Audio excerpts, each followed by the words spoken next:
Ratusan karung batu hitam yang disita polisi dari tambang ilegal di Kabupaten Bone Bolango naik ke tahap penyidikan. 5 orang saksi termasuk sopir truk yang mengangkut batu hitam dari tambang ilegal diperiksa.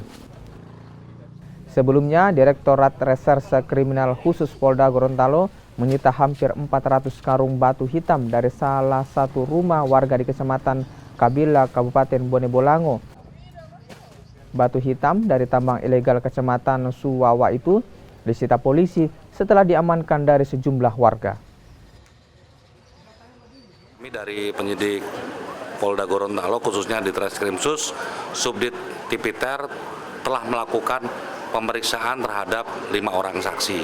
Di mana 5 orang saksi ini nanti juga kita akan mengundang saksi-saksi yang lain yang tentunya yang melihat langsung, mengetahui langsung terkait adanya temuan batu hitam di daerah Kecamatan Kabila.